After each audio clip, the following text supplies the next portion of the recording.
श्रेष्ठ study circle के नए क्लास में आप सबका स्वागत है। आज हम पढ़ेंगे राम विभीषण मिलन, जो कि लिखा है गोस्वामी तुलसीदास जी ने।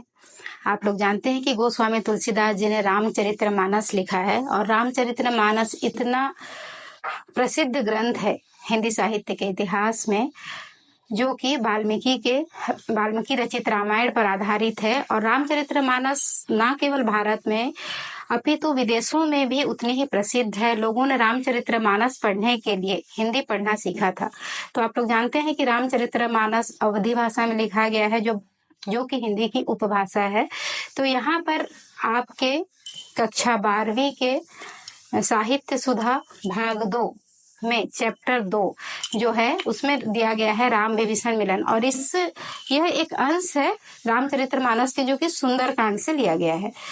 जिस समय रावण सीता को उठा कर ले आता है, और विभीषण के बार बार समझाने पर कि सीता माता को तुम वापस कर दो, राम को तुम जगत जननी को उठा कर लाए हो, तुम्हारा कल्याण नहीं होगा, और राम से बैर न रखो। जब विभीषण बार बार रावण को ये समझाता है, तो रावण क्या करता है, विभीषण को अपने अहंकार में आकर लंका से बाहर निकाल देता है। अब विभीषण की स्थिति ऐसी है कि वो कहीं भी जाकर रहे, रावण उसे ढूंढकर कभी भी मार सकता था। तो विभीषण ने अपना कुशल इसी में माना कि वो राम की शरण में आ जाता है। आप सब जानते हैं कि विभीषण विष्णु जी का भक्त था, राम का भक्त था। वो उनको पहचानता था, उनको अपना भगवान मानता था, और यही बात रावण को पसंद नहीं थी।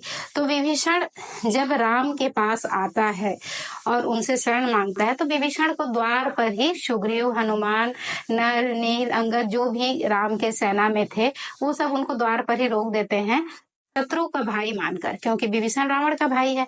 शत्रु के भाई को राम से मिलने नहीं दिया जाता है। और जब राम को इस बात की पता चलती है, तो राम कहते हैं, यहाँ पर एक दोहा दिया गया है कि शरणागत गहूं जो तजही, निज अनहित अनुमानी, तेनर पावर पाप मैं तिन्ही बिलो कथानी।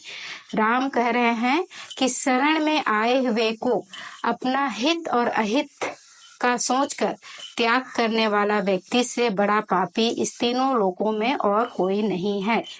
दोहे का अर्थ क्या है कि जो शरण में आया हुआ है, अगर हम अपने अहित और अहित का चिंता करें, परवाह करें और उसका त्याग कर दें, तो हमसे बड़ा पापी तीनों लोक में नहीं है। राम सुग्रीव को समझाते हुए कह रहे हैं कि तुम जाओ और आदर पूर्वक विभीषण को मेरे पास लेकर आओ, और उसके लिए वो बहुत कुछ समझाते हैं विभीषण को। तो आगे पद में वो कहते हैं कि कोटि विप्रबद लागहि जाऊं, तजही आए शरण तजहू नहीं पाऊं, सन्मुख होई जीव मोहि जबहि, जन्म कोटि अगनासहि तभी। राम कह रहे हैं, ये पूरी तरह से अवधी भाषा में लिखा हुआ है कि करोड़ों ब्राह्मणों के हत्या के समान पाप लगेगा अगर शरण में आए हुए को मैं त्याग देता हूँ। राम क्या कह रहे हैं कि अगर मेरे शरण में विभीषण आया हुआ है और मैं अपना हित अहित का अनुमान लगाकर उसको त्याग देता हूँ, तो मुझे करोड़ों ब्राह्मणों के हत्या के समान पाप लगेगा। आगे वे कह रहे हैं कि सन्मुख होए जीव मोहि जबहि, जन्म कोटि अगनासहि तभी। जब भी कोई जीव मेरे सम्मुख आता है, अर्थात जब भी कोई मनुष्य मेरे सम्मुख, मेरे सामने आता है, उसके करोड़ों जन्मों के पाप उसी क्षण नष्ट हो जाते हैं। पापवंत कर सहज स्वभाव, भजन मोहि तहि भाव न काऊ। फिर राम कह रहे हैं कि जो पापी स्वभाव का होगा, वह मेरा भजन कर ही नहीं सकता। मतलब मेरा भजन करने के लिए या मेरे सम्मुख आने के लिए भी लोगों में हिम्मत होनी चाहिए। जो पापी स्वभाव का होगा, जिसके मन में पाप होगा, वो मेरे सामने नहीं आ सकता। जो पे दुष्ट हृदय सोई होई, मोरे सम्मुख आओ की सोई। जो दुष्ट हृदय का व्यक्ति होगा, वह मेरे सम्मुख आ ही नहीं सकता। निर्मल मन जन सो मोहि पावा, मोहि कपट छल छिद्र न भावा। आगे राम कह रहे हैं कि जिनका मन निर्मल होगा, पवित्र होगा, साफ होगा, वही मुझे पा सकता है। क्योंकि मुझे छल, कपट, द्वेष, अहंकार, ईर्ष्या जैसे बुरे विचार अच्छे नहीं लगते हैं। अर्थात जिनके मन में इस तरह के बुरी इच्छाएं, वासनाएं हैं, वो मेरे सम्मुख आकर खड़ा ही नहीं हो सकता।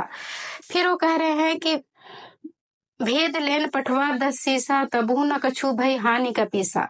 कपीसा किसको कह रहे हैं? हे कपीस, वो सुग्रीव को संबोधित करते हुए कह रहे हैं कि अगर 10 सीसा मतलब 10 सिर वाले रावण ने हमारा भेद जानने के लिए या राज जानने के लिए विभीषण को गुप्तचर बनाकर भी भेजा होगा, तब भी कोई हानि नहीं होगा, क्योंकि जग महु सखा निशाचर जेते, लक्ष्मणु हने निमिष महु तेते। वो कह रहे हैं इस संसार में जितने भी निशाचर हैं, राक्षस हैं, भूत प्रेत हैं, या जो भी है, जितने भी राक्षस हैं, पिशाच हैं, उन सब को मारने का सामर्थ्य मेरे छोटे भाई लक्ष्मण के पास है। अर्थात हम तो कोई गलत काम नहीं कर रहे हैं, हमारे मन में कोई रहस्य या कोई भेद है नहीं, हमें तो सीता को लेने ही आए हैं। तो अगर रावण हमारा भेद या जानने के लिए अपने भाई को गुप्तचर भी बनाकर भेजा है, तब भी वो हमारा हानि नहीं पहुंचा सकता।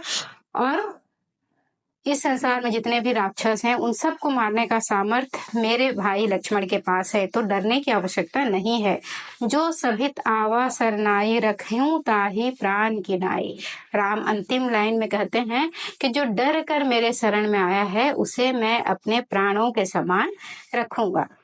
तो पूरे पद में राम ने बताया कि क्यों विभीषण से वो मिलना चाहते हैं, क्यों विभीषण को शरण देना चाहते हैं। राम के ऐसे वचनों को सुनकर सुग्रीव, हनुमान इत्यादि सब विभीषण को लेने के लिए चले जाते हैं। उभय भांति तही आनहु, हंसी कही कृपा निकेत, जय कृपाल कही कपि चले अंगद हनु समेत। राम के ऐसे बातों को सुनकर राम की जय जयकार करते, कृपा निकेत मतलब कृपा करने वाले राम की जय जयकार करते हुए सुग्रीव, हनुमान, अंगद सब विभीषण को लेने के लिए चले जाते हैं। अब दूसरे पद में कह रहे हैं कि सादर तही आगे फरे बानर, चले जहां रघुपति करुणाकर। आदर पूर्वक विभीषण को, वानर जो वानर सेना है, वो आगे आगे नाचते हुए आदर पूर्वक विभीषण को वहां लेकर आते हैं जहां पर राम बैठे हुए हैं। करुणा करने वाले, आप सब जानते हैं कि राम को करुणाकर कहा जाता है, क्योंकि वो सब पर करुणा करने वाले हैं। दूर ही ते देखे हूँ भ्राता, नयनानंद दान के दाता। तुलसीदास जी कह रहे हैं कि जब विभीषण दूर से ही किसको देखते हैं? राम और लक्ष्मण को, तो उनके नयनों को आनंद मिलता है। राम के उस छवि को या उस रूप को देखकर लक्ष्मण के नयनों को आनंद मिलता है। बहुरी राम सब छवि धाम बिलो की, रहियो ठकुटी इकटक पड़ रोकी। राम के उस सुंदर छवि को देखकर विभीषण एक ही जगह स्तब्ध खड़े हो जाते हैं और ठगे से खड़े हो जाते हैं, या एक टक बिना पलक झपकाए राम को देखने लगते हैं। भुज प्रलंब कंजारुण लोचन, श्यामल गात प्रणत भय मोचन, सिंह कंद आयत उर्सोहा, आनन अमित मदन मनमोहा। यहाँ पर तुलसीदास जी राम की छवि का सुंदर सा वर्णन कर रहे हैं। आप सब जानते हैं कि हमारे हिंदू देवी देवताओं काफी सुंदर होते हैं, तो यहाँ पर राम की छवि के वर्णन करते हुए वो कह रहे हैं कि राम के भुजाएं जो है लंबी हैं, उनकी आंखें जो है कमल की पंखुड़ियों के समान है। कंजारुण लोचन कहा गया है, तो कंजारुण लोचन का उपमा दिया गया है यहाँ पर तुलसीदास जी के, और वो कह रहे हैं कि राम की जो आंखें हैं वो कमल की पंखुड़ियों के समान है। श्यामल गात प्रणत भय मोचन, उनका जो सांवला शरीर है वो भय को दूर करने वाला है। सिंह कंद आयत उर्सोहा, राम के जो सीना है वो आयताकार है, मतलब चौड़ा है, और उसमें सिंह के समान कंधे सुशोभित हो रहे हैं। आनन अमित मदन मनमोहा, और राम का जो मुख है वो इतना सुंदर है कि सैकड़ों कामदेव से भी अधिक सुंदर है। अब जानते हैं कि कामदेव को सबसे सुंदर पुरुष माना गया है, लेकिन यहाँ पर तुलसीदास जी कह रहे हैं कि जो राम का मुख है वो सैकड़ों कामदेव से भी अधिक सुंदर है। नयन नीर पुलकित अति गाता, मन धरे धीर कहू मृदु बाता। राम की उस सुंदर छवि को देखकर विभीषण की क्या अवस्था होती है? उनके आंखों से आंसू बहने लगते हैं और बड़ी मुश्किल से वो धैर्य धारण करते हैं और बहुत ही मृदुल स्वर में वो कहते हैं, राम को अपना परिचय देते हुए कहते हैं, विभीषण नाथ दशानन कर में भाता, निशिचर देश जन्म सुरत्राता। हे प्रभु, मैं रावण का सगा भाई हूँ और निशिचर कुल मतलब राक्षसों के कुल में मेरा जन्म हुआ है। विभीषण यहाँ पर किसी भी तरह का झूठ नहीं बोलते हैं, वो अपना सही सही परिचय देते हुए कहते हैं कि हे प्रभु, मैं रावण का सगा भाई हूँ और राक्षस कुल में मेरा जन्म हुआ है।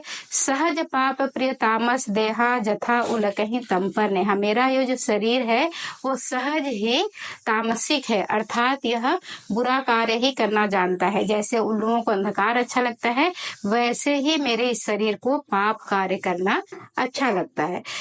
तो यहाँ पर विभीषण अपना परिचय देते हुए राम से किसी भी तरह का कोई दुराव छिपाव नहीं करते हुए वो कह रहे हैं कि मैं रावण का सगा भाई हूँ, राक्षस कुल में मेरा जन्म हुआ है, मेरा यह शरीर पाप कार्य करना पसंद करता है, वैसे ही जैसे उन लोगों को अंधकार अच्छा लगता है। हमने तुलसीदास जी का 2 पद पढ़ा। आगे हम दूसरे क्लास में कंटिन्यू करेंगे, क्योंकि चैप्टर काफी बड़ा है और ये रामचरितमानस का है, तो फिर आपका अवधी भाषा में भी है। तो एक ही साथ अगर हम पूरा चैप्टर कंप्लीट करेंगे तो बहुत ज्यादा हो जाएगा। तो हम नेक्स्ट पार्ट में या नेक्स्ट क्लास में इसका सेकंड पार्ट पढ़ेंगे।